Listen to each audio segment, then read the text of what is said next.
mengetahui phishing dan cara menghindarinya. Sahabat Kompas.com, apa ada yang pernah menerima SMS atau pesan di media sosial yang meminta kita untuk klik link atau tautan tertentu? Misalnya, ada pesan yang menyebutkan bahwa kita menerima hadiah dari bank, lalu kita diminta klik link tertentu itu untuk mendapatkannya. Atau, ada juga yang mengaku kurir yang mengantarkan paket, kemudian dia mengirimkan file yang formatnya APK.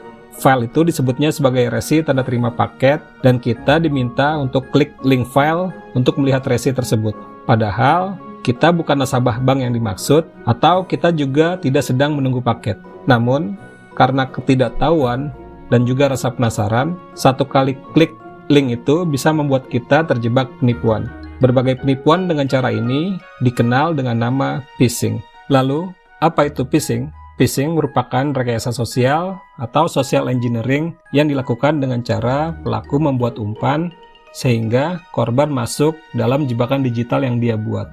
Umpan yang digunakan bermacam, bisa melalui situs web palsu, email, file dengan format APK, hingga bisa juga melalui telepon. Istilah phishing sendiri diambil dari kata phishing yang berarti memancing. Phishing memang direncanakan sedemikian rupa sehingga korban tertarik atau terpantik dalam jebakan digital pelakunya. Setelah korban terjebak, lalu apa yang ditargetkan oleh pelaku? Pelaku mengincar data pribadi atau berbagai data lain yang bisa berujung pada penipuan yang menimbulkan kerugian material. Setelah mengetahui apa itu phishing, tentu kita bertanya-tanya, apa sih tujuan penipuan dengan cara ini?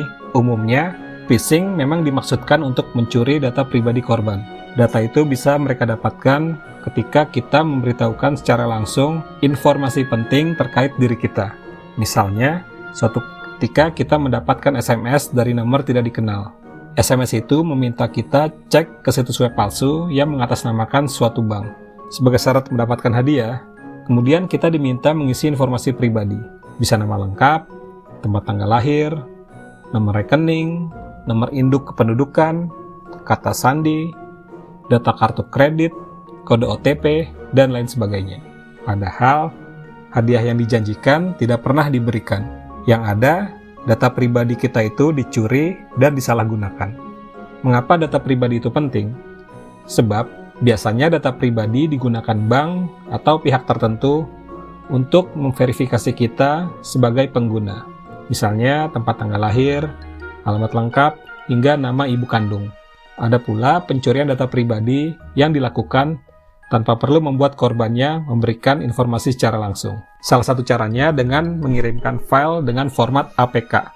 Modus itu belakangan banyak ditemukan di Indonesia. Pelaku mengaku sebagai teman yang mengirim undangan pernikahan. Ada juga yang mengaku sebagai petugas PLN yang mengirimkan tagihan. Hingga ada juga kurir yang mengirim resi. Korban diminta untuk membuka file APK yang mereka kirim, padahal ketika diklik, ada aplikasi yang secara diam-diam dipasang di ponsel kita.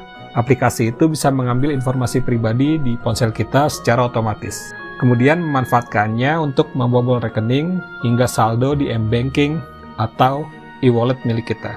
Bisa dibayangkan, hanya dengan sekali klik, uang kita bisa ludes, habis tidak tersisa.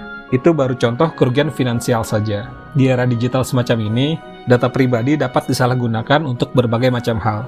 Bisa dijual, digunakan untuk melakukan tindakan kriminal, dan sebagainya. Kerugiannya tentu saja tidak terbatas. Setelah mengetahui modus kejahatan ini, lalu bagaimana cara menghindari phishing? Menghindari phishing sebenarnya cukup sederhana.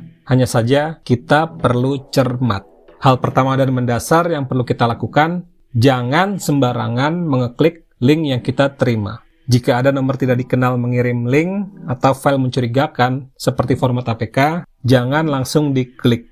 Meskipun pemilik itu mengaku kenal kita atau mengaku sebagai kurir, pegawai bank, jasa transportasi publik, dan lain sebagainya. Jangan buru-buru klik link yang mereka kirim. Pastikan dulu nomor itu benar-benar kita kenal atau merupakan nomor resmi dari lembaga terkait. Jangan pula klik file yang dikirim dalam format APK. Minta informasi lebih detail soal resi, undangan, dan sejenisnya untuk memastikan informasi yang kita terima itu valid tanpa perlu memasang aplikasi itu di ponsel. Kedua, perhatikan alamat URL-nya. Phishing selama ini sering disebarkan melalui link atau tautan yang beredar di media sosial. Jika modus ini dilakukan, sebelum mengeklik apapun di media sosial, kita perlu mencermati alamat URL. URL adalah alamat yang kita ketik di browser untuk menuju situs web tertentu. Misalnya www.kompas.com, google.com, atau facebook.com. Nah, pelaku phishing biasanya membuat URL yang mirip dengan situs aslinya. Kompas.com bisa saja digunakan oleh pelaku phishing dengan mengganti huruf O menjadi angka 0, sehingga dibaca menjadi k04.com. Atau pelaku bisa membuat situs google.com dengan menambah huruf O, hingga Google yang biasanya hanya ada 2 O berubah menjadi Google dengan 3 O. Cara ini memang memerlukan usaha lebih, karena kita dituntut untuk cari tahu alamat URL resmi atau yang asli. Namun, alamat URL yang paling mudah ditengarai adalah situs web pemerintah. Situs web resmi pemerintah selalu menggunakan domain .go.id. Contohnya situs web Dirjen Pajak yang beralamat www.pajak.go.id. Nah, .go.id itulah yang disebut dengan domain.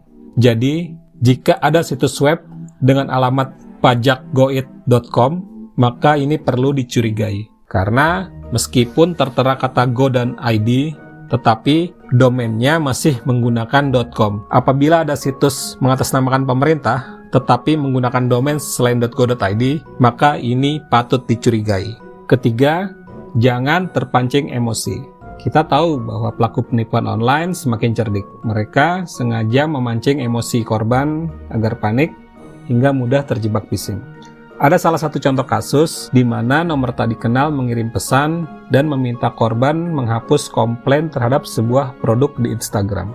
Dia juga menyertakan link yang diklaim sebagai produk yang dimaksud. Pesan semacam ini tentu bisa membuat kita panik, terutama jika kita merupakan pengguna aktif di media sosial yang sering memberikan komentar. Pakar komunikasi digital sekaligus dosen ilmu komunikasi di Universitas Indonesia, Firman Kurniawan Sujono, berpendapat bahwa modus penipuan melalui platform online saat ini memang terus berkembang. Terkadang, penipu juga dapat menyebut nama korbannya secara langsung seolah sudah mengenal korban. Bahkan ada juga yang berpura-pura sebagai kenalan korban. Hal ini tentu dapat membuat korban semakin mudah terkecoh. Dengan demikian, salah satu kunci untuk menghindari phishing adalah tetap tenang dan berpikir jernih. Jika ada orang atau suatu pihak yang tidak terduga memberi kabar genting atau yang memancing emosi, penting bagi kita untuk tetap tenang dan berpikir jernih.